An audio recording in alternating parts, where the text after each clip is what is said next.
Oi, gente! Estamos aqui novamente com a Nete Guimarães. Que bom, vamos continuar aqui com a Nete na Obreiros, na sequência das 2 semanas anteriores, lembra? Estamos aqui, vamos falar, continuando, a Nete, a bondade das crianças, o lobo pré-frontal permanentemente ativo. Então Richard Davidson chegou à conclusão que a ternura, a gentileza e a bondade são sentimentos humanos, mas como qualquer talento humano, tem que ser desenvolvido. A cognição, a motricidade, a gente sabe disso. Os seres humanos têm a capacidade da motricidade, mas se você não estimular a criança, você vai ter prejuízo no futuro. Assim como o intelecto, como a memória. Você não aprende, vamos botar Mozart para a criança ouvir para o bebê, para estimular as áreas? Sim. Mesma coisa.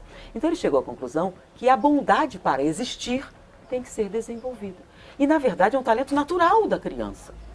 Nós somos naturalmente cooperativos, somos projetados geneticamente para sermos cooperativos. E a gente os cria de uma forma que até inibe tudo isso. É aí que é o problema. Então o que ele notou? Quando a criança expressa, por exemplo, a bondade, é quando ela escuta isso assim: não seja bobo,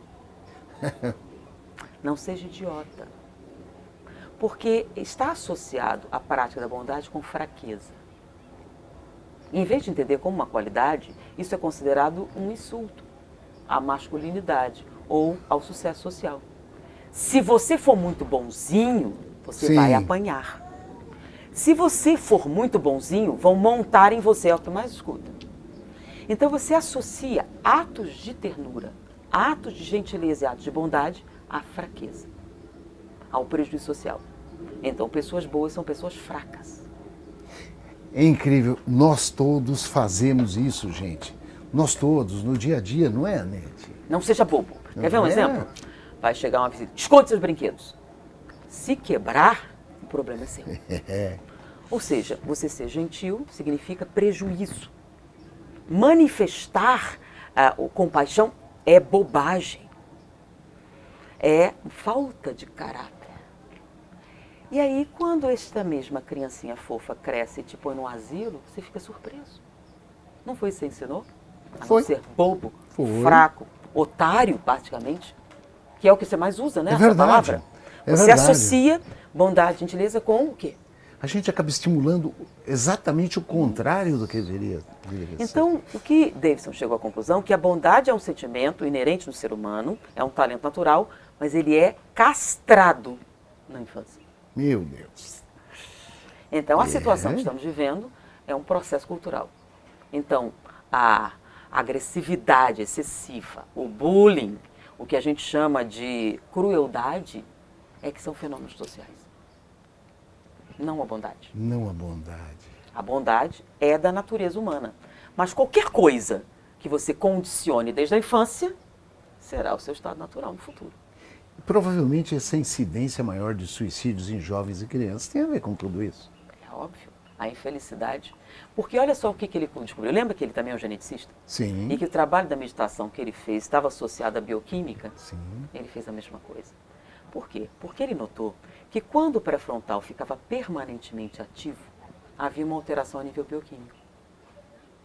Porque a meditação, quando você a faz mais profundamente, há uma relação com o pré-frontal. Né? Estados de êxtase místico, essas coisas. Já em outras pesquisas de outros pesquisadores já tinham visto que havia uma relação com o pré-frontal. A gentileza recorrente, que chegava à bondade, que é quando o que é a bondade? O pré-frontal está permanentemente ativo. Então, você se torna uma pessoa prestativa. Então, mesmo quando alguém que você não gosta entra em sofrimento, você sente compaixão.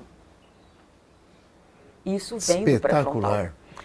Só que, quando o pré-frontal está permanentemente ativo, há uma alteração na expressividade do DNA.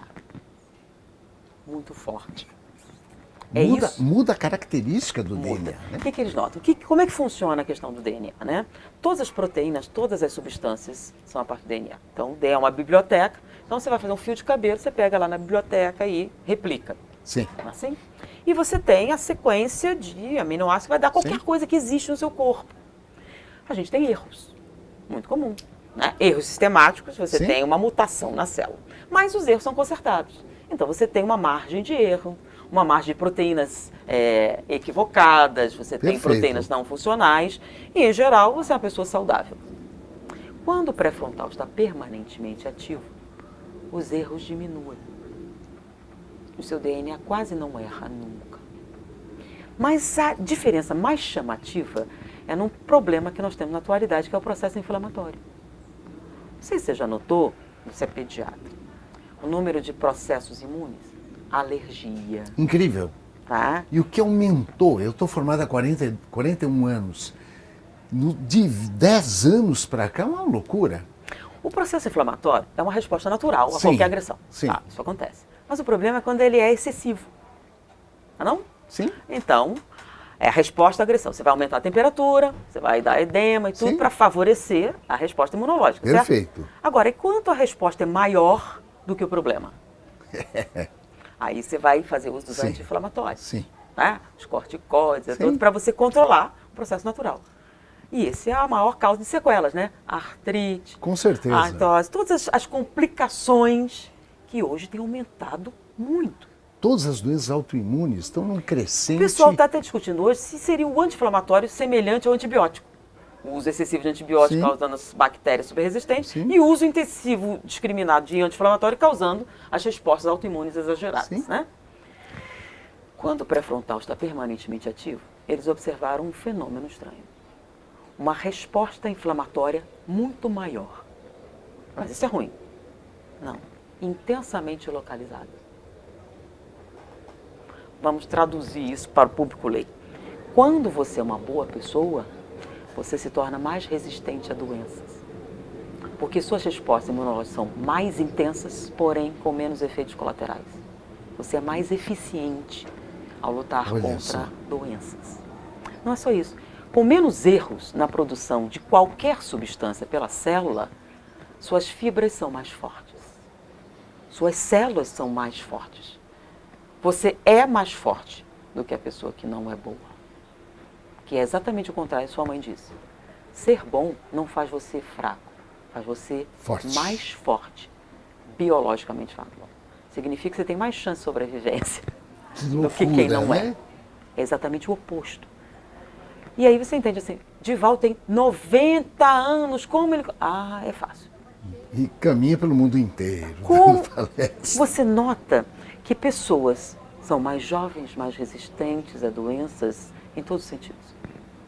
É uma resposta do corpo à bondade. Nós criamos a nossa realidade. E aí ele chega à conclusão que a bondade é um fenômeno natural e que, por seleção natural, pessoas boas duram mais, são mais duráveis, eficientes como entidades biológicas. Essa é a descoberta que ele fez Que sobre isso. loucura. Então, ao contrário do que você diz, quanto menos você expressa essa natureza humana, você aumenta todos aqueles problemas que a gente achava que era externo a nós. Não é. Não é? A gente já fala sobre a mente e o corpo, Sim. essa relação, Sim. só que ela é mais íntima do que a gente supunha. Essa é uma revolução, esse material, né? Por que as pessoas estão tão infelizes assim, afinal? Porque hoje nós estamos focando em justamente o que não é natural. Inveja, vaidade, ciúme, orgulho. Então, tudo isso que é antinatural, Sim. que é o contrário do que o cientista estava pensando. Não, nós somos naturalmente orgulhosos, não, nós somos naturalmente bons, naturalmente cooperativos. Porque é isso, se a célula responde bem a essa situação, que é essa situação natural. Porque o que é uma doença?